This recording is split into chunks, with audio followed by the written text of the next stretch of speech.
Hello and welcome back. Today I wanted to talk a little bit about finding your very first team, because sometimes I say things about finding your first team, but there are quite a few steps to take before you actually get there. So I wanted to go over what you can do if you are brand new to hockey, if you are moving to a new town, or anything like that, just learning how to play hockey.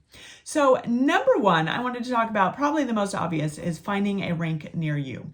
Because if you find yourself moving to a town with no rink, you may not be able to play hockey. There are other ways to do it. Obviously, you can do roller. You can do that pretty much anywhere.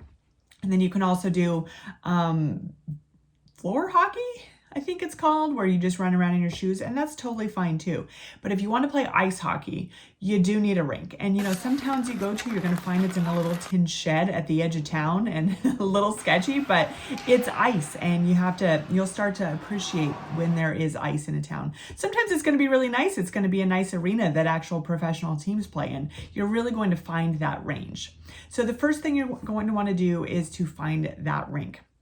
Number two, I would recommend finding a team or a way to learn to play hockey. So you are not always going to have a team that is going to teach you how to play hockey. Sometimes you just have to jump right in and actually just join a league. So for women, it tends to be a little bit easier just because there are women's leagues sometimes. And so if you're a woman and you want to join a league, I would recommend just doing that, because everybody's going to kind of be on the same page. They're going to be very welcoming. If you don't have a women's league, or you're a man, obviously, the next best option is a beginner adult league, which is going to be something that some rinks put on, which is completely beginners. Completely beginners getting out there. A lot of times you'll have a coach as well. Sometimes they'll do this as half ice, and then you'll do like 3-on-3. So it's not a huge sheet of ice, and you can kind of learn, is this something I really want to do?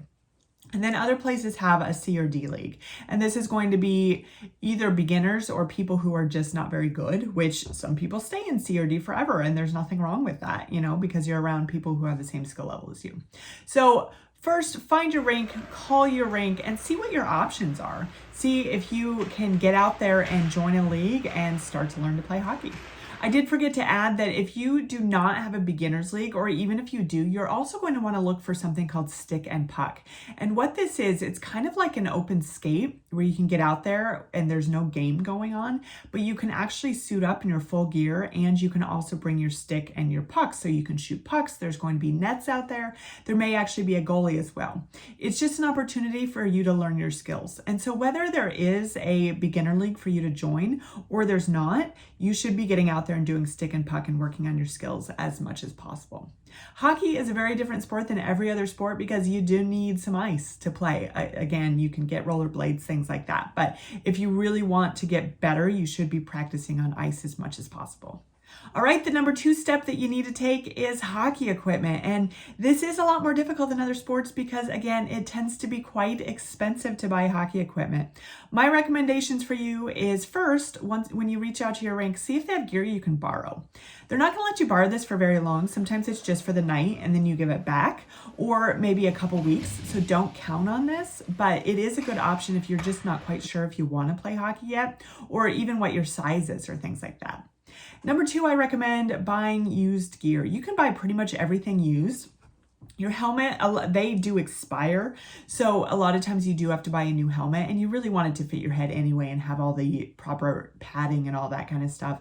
And your skates, but you don't even need to buy your skates new, really. I would go somewhere like Play It Again or Hockey Swaps or anything like that, or even Facebook Marketplace. Make sure you do try it on though, because you want to make sure that it fits you. But when you are getting started in gear, you kind of want to find out what you want and what you don't. So the number two step, I would always recommend getting your gear.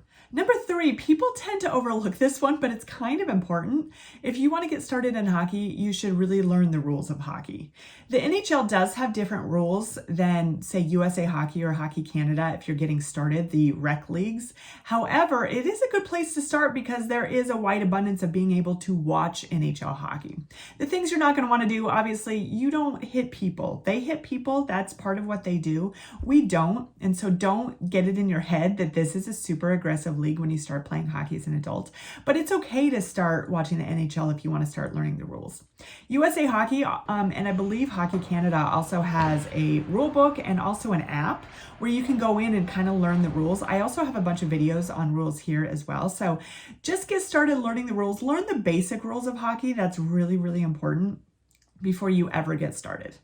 Number 4 is to practice. And again, I was talking about stick and puck. That is always a great opportunity. You'll find that the stick and pucks at the beginning of the season are always going to be packed, and then at the end of the season, they're not. And mostly people are just craving ice time. But get out there and practice as much as you can on actual ice. And if you have a stick and a puck, that is even better. But another option is just to go out to open skates, because skating, I like to think, is the most important part of hockey. If you can't skate, you can't get out there. You can work on your stick handling and other stuff in other times, but when you're out there on the ice, you definitely want to work on your skating, because that is something really important, and it's really hard. It's hard to get better in skating, so practice as much as you possibly can. And then, of course, stick handling is also really important in terms of practicing. You can do this on the ice, and it's very important to do it on the ice as much as possible. However, there are ways to do it at home as well. There are these little practice balls you can buy, and you can get them at most sports shops, whether it's a Play It Again or it's a brand new sort of sports store like a Nike store. They'll probably have them like that, but they're basically called hockey practice balls, I think is what you're going to be Googling. And you can get them on Amazon and like Pure Hockey and Hockey Monkey and all that as well. And it kind of gives the feeling of practicing on ice if you put them on a hard surface at home. So even like hardwood or concrete or anything like that, just take your stick and work on moving the ball around, and it'll be kind of like moving the puck around. You can very much do that at home. All right, number 5, find your team. And this is probably going to be the most difficult thing out of all the leagues. If you're lucky, there is going to be something called an open league, which is basically going to be either the rink puts it on or like a Parks and Rec puts it on or something like that. And you just sign up. You say, hey, I'm a beginner, or I'm D level, or I'm C level, or whatever, and they place you on a team.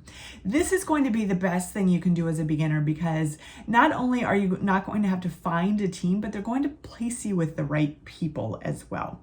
So if you do have one of those, and again, this comes from calling the rink and asking them what they have, I would recommend always doing that, because it's going to be the best way to sign up. Sometimes it's hard to find a team. This is the problem, is that these things fill up really fast. I lived in a town that had 1 sheet of ice outdoors, which means we only had ice for 3 months, and I think they had like 400 spots for hockey, and it would fill up in like 7 minutes every single year. And so if you didn't get in, you didn't get to play hockey that year, because that was all the ice. So know that these things fill up, especially if they're open leagues like this, but just be on top of it. Ask the rink what the best options are and sign up as soon as you can every single season. The second option is going to be called a closed league. I may have just made up these terms, open league and closed league, but this is important because a closed league is going to be somebody rents the ice and then they create their own league. Sometimes these are a lot harder to get into, and you kind of have to know somebody. So like, we just moved to a new town where we don't know that many people, and there's almost everything here is a closed league. And so it's hard to get into. You have to meet people. You have to say, hey, you have an open spot. Can I take your open spot? Let me give you all my money. And they have to say, yeah, you are welcome to join this open spot. Sometimes you have to prove yourself. So like, going to things like pickups is going to be a great way to meet people and show people what your skills are like. A lot of times closed leagues are going to be less beginners. And so sometimes they will have like a C level or even D level beginner league in the closed leagues, but that's going to be less likely. So if you're moving to a new town, or you're starting over, or you're starting to play hockey, just know that these ones are going to be harder to get into, but the more networking you can do within your hockey community, the better, because people will start to get to know you. Go to pickups, you will get to know people. Go to stick and pucks, you'll get to know people. Becoming a part of your local hockey community is going to get you that much more ice time. So just know that this is something that you really need to do. So those are my tips for finding a brand new hockey league, especially as a beginner. Number 1 thing I can impart to you, the knowledge I can impart to you, is just call your local rink. Find your local rink, and you may have multiple ones, but call all of them and say, here's my situation. I really want to get started. What are my options? The people who work at those rinks are generally pretty good at saying, this is exactly what you need to do. We get calls like this all the time. Find your league, find your team, start to practice, and get your equipment. Just get out there, skate as much as you can, and get better as quickly as you can so that you can get on all those teams that are of your skill level. Please don't forget to subscribe and like below, and let me know if you have tips for other videos you want to see coming up. And thanks for watching.